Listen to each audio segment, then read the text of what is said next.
Someone in your life is manipulating you right now. And before you say, "Not me, I'm too smart for that," congratulations, that's exactly what they want you to think. Welcome. If you found this video, one of two things is true. Either someone in your life has been making you feel quietly insane, or you're the one making people feel that way, and you want to know if you're doing it right. Either way, you're in the right place. I don't do comfort here. I do clarity. And sometimes, clarity is deeply, deeply uncomfortable. Let's begin. The first tactic is love bombing. It feels like destiny. Like the universe finally sent you someone who gets you. They text back immediately. They remember your coffee order. They look at you like you're the only person in the room. Adorable. What's actually happening is your brain is being flooded with dopamine, oxytocin, and serotonin at the same time, which, chemically speaking, is almost identical to cocaine.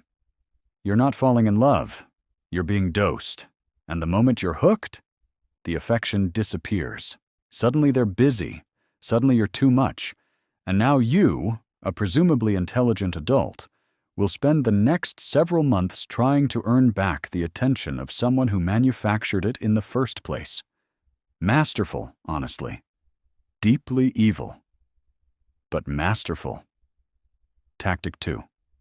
Strategic guilt. This one doesn't come dressed as manipulation. It comes dressed as a sigh. It's fine. Don't worry about me. 5 words. 0 accusation, maximum damage. The sophisticated guilt tripper never asks for what they want. That would be too honest. Instead, they perform suffering at just the right moment. So your empathy does the work for them.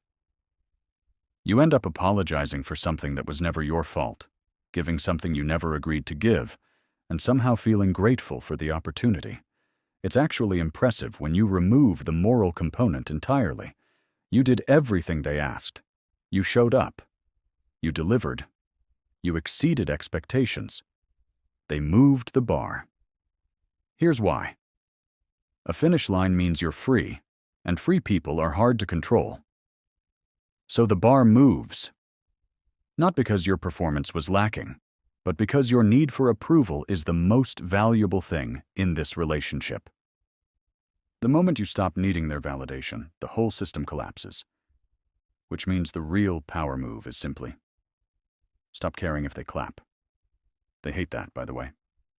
This next one has a name. Remember it. DARVO. Deny, attack. Reverse victim and offender. You bring up something that hurt you. They deny it happened. Then they attack you for bringing it up. Then, this is where it becomes genuinely artistic.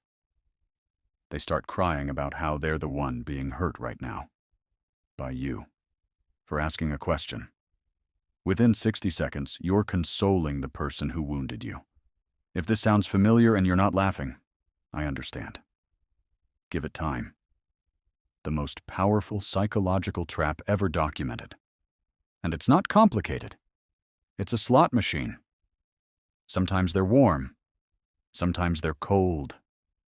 Sometimes you get the person you fell for. Sometimes you get a stranger who looks like them.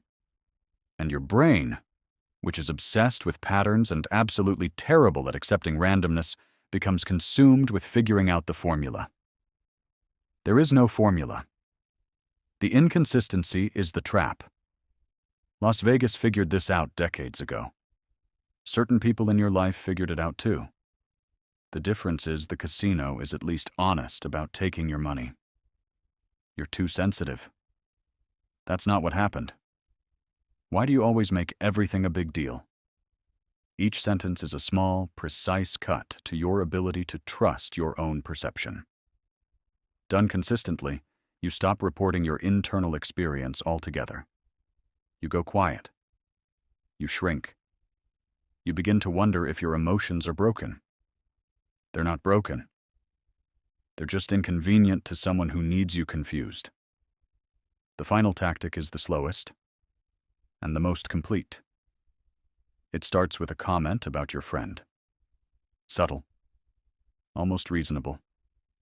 she never really seemed to care about you. Then a reaction when you spend time away. Not anger, just that specific silence that costs you more than an argument would. Then another comment. Another silence. Another small, reasonable step. Until one day you look up and realize the only relationship that feels normal is the one that made everything else feel impossible.